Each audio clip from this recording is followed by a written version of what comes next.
Podążając dalej na wschód, przenosimy się w czasie o ponad 2000 lat. Naszym celem jest barokowa Ragusa.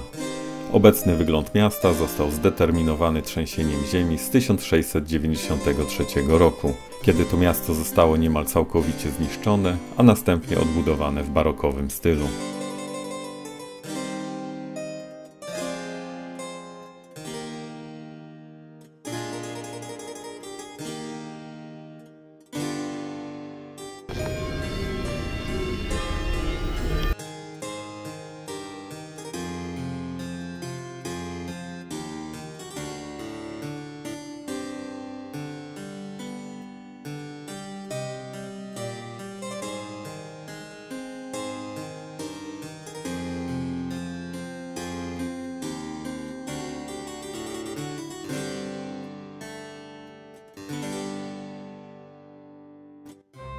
Katedra San Giorgio to jeden z najwspanialszych na świecie przejawów barokowej architektury sakralnej.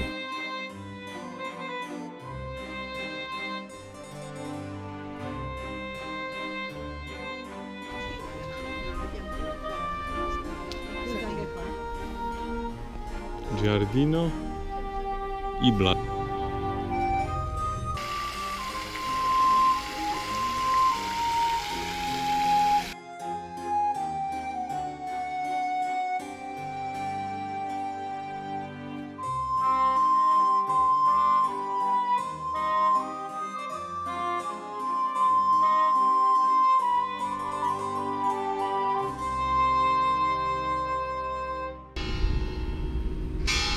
Katedra Świętego Jana Chrzciciela jest jednym z największych kościołów na Sycylii.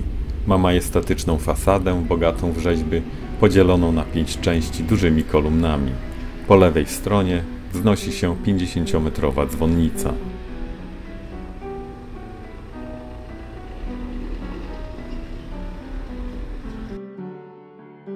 Warto poświęcić 2 dni na zwiedzanie zakamarków miasta, które leży na 2 poziomach. Na górny poziom prowadzą 333 schody. Panorama z wynajętego apartamentu zachwyca w dzień i w nocy, a piwo w takim miejscu smakuje 2 razy lepiej niż normalnie.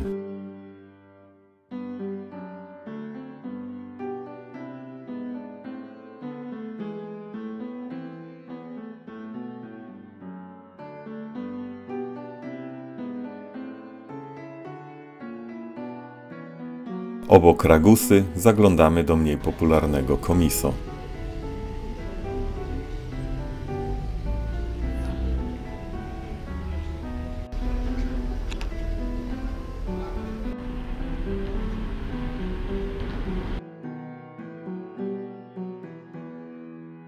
Główne zabytki reprezentują architekturę sakralną. Kościół Santa Maria delle Stelle i Bazylika Maria Santinissima Annunziata.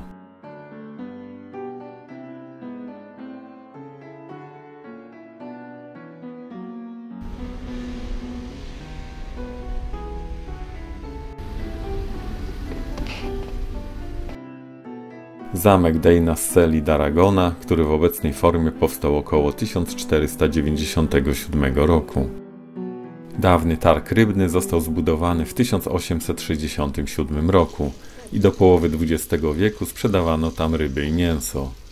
Budynek charakteryzuje się eleganckimi zewnętrznymi i wewnętrznymi loggiami, a w centralnym punkcie placu stoi fontanna. Włoskie sukiennice.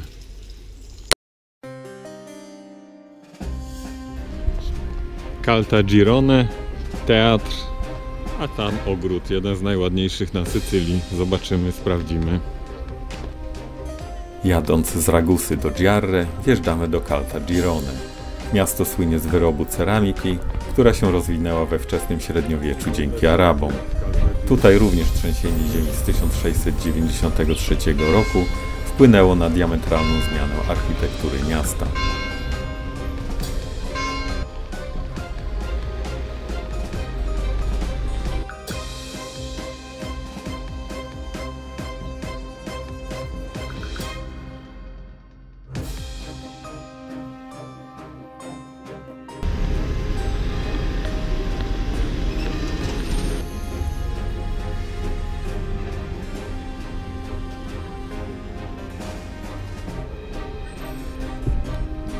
się dowiedziałem, dzisiaj jest Forza Madre.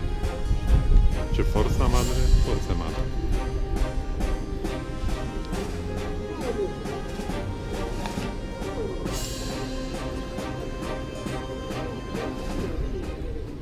Opowiem wam, jak wyglądał mój pierwszy epizod z włoską policją. Zaparkowałem swój samochód w jednokierunkowej ulicy, a że to był 4 listopada. Akurat na tej ulicy po jakimś czasie odbywały się uroczystości Święta Sił Zbrojnych i Jedności Narodowej. Ulicę z przodu zablokowała uroczystość, natomiast z tyłu była zamknięta barierkami i dodatkowo porządku pilnował policjant. Nie wiedziałem, kiedy to się skończy, więc podszedłem do policjanta i zapytałem, czy mogę wyjechać pod prąd. Nie było żadnego problemu. Dodatkowo policjant odsunął barierę, aby mógł wyjechać i wstrzymał ruch na skrzyżowaniu, żeby mógł bezpiecznie włączyć się do ruchu. W Polsce, jeżeli nie jesteś nikim ważnym, taka sytuacja jest nie do pomyślenia. Nie ma lekko. Najbardziej charakterystycznym punktem miasta są schody Santa Maria del Monte. Pierwotnie zostały zbudowane w 1606 roku w celu połączenia starej części Caltagirone z nowym miastem zbudowanym w górnej części. W 1844 roku stopnie zostały ujednolicone, a w 1954 w całości ozdobione płytkami ceramicznymi. 142 stopnie ciągną się na długości ponad 130 metrów.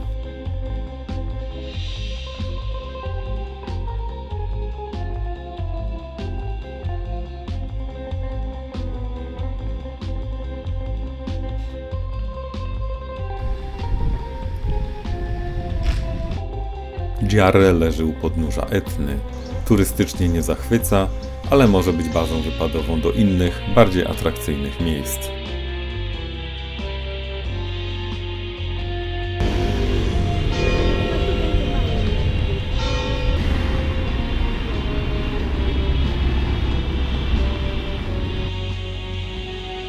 Zamieszkaliśmy w domku położonym w mandarynkowym sadzie, z widokiem na wierzchołek Etny. Czekałem na jakąś erupcję, ale nic się nie wydarzyło.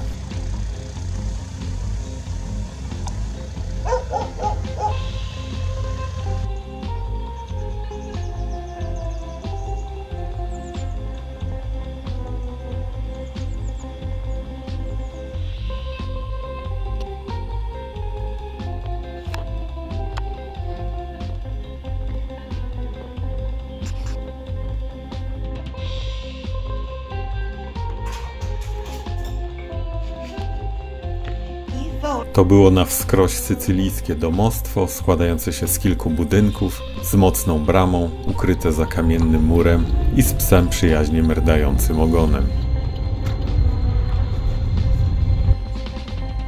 Do Giarre przylega Riposto. Te dwa miasta tworzą wspólną aglomerację miejską.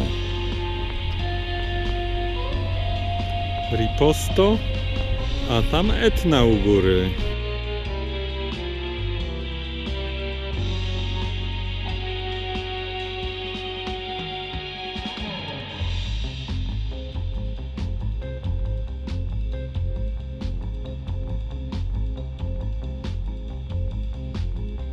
Riposto posiada dużą i nowoczesną marinę o nazwie Marina di Riposto lub Porto dell'Etna ze względu na swoją lokalizację.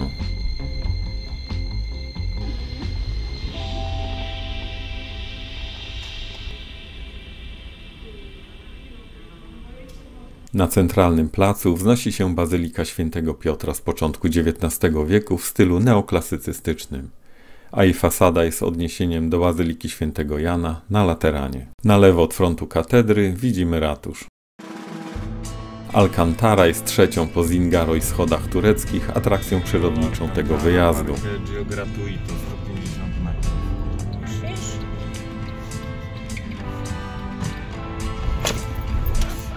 Gole del Alcantara, bo tak Włosi nazywają wąwóz rzeki Alcantara, to naturalny kanion, który był rzeźbiony przez wodę przez tysiące lat.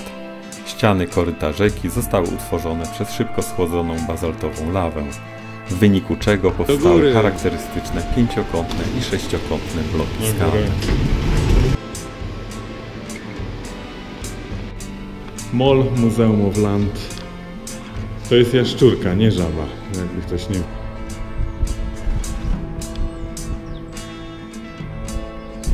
Idzie z nami, niby nie z nami, ale z nami. A tu oliwki sobie wiszą już przedojrzałe. A tu kozy.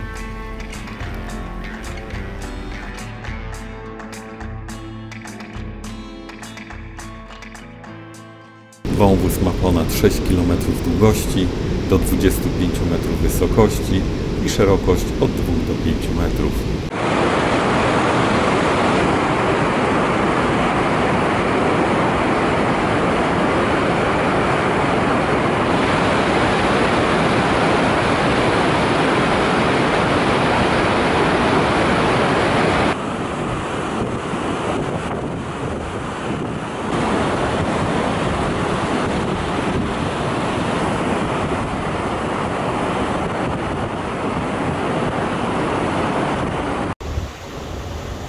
Alcantara, w końcu tam dotarliśmy, bardzo piękne miejsce.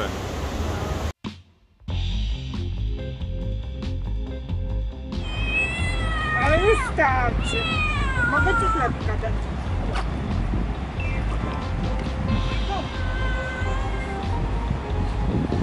Po opuszczeniu kanionu wspinamy się krętą drogą do Savoki, miasteczka, w którym Francis Ford Coppola nakręcił zdjęcia do pierwszej części Ojca Chrzestnego. Tu jest droga, tu są przepaście. Savoka. Do góry jakiś zamek. No jest, tak.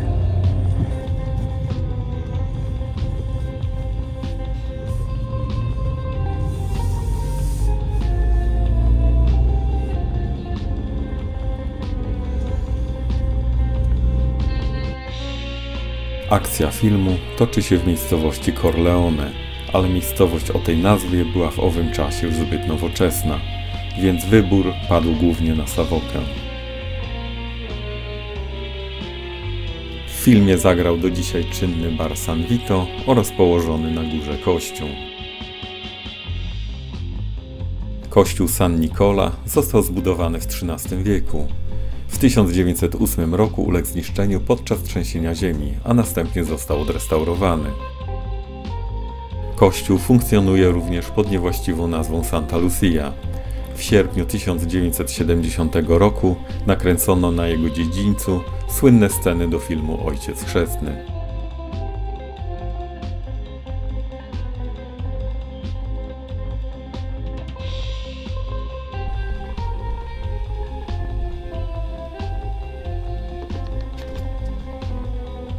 Do innych ciekawych zabytków należy brama miejska z XII wieku, która do 1918 roku posiadała żelazne drzwi, a które w średniowieczu otwierano o świcie i zamykano o zachodzie słońca.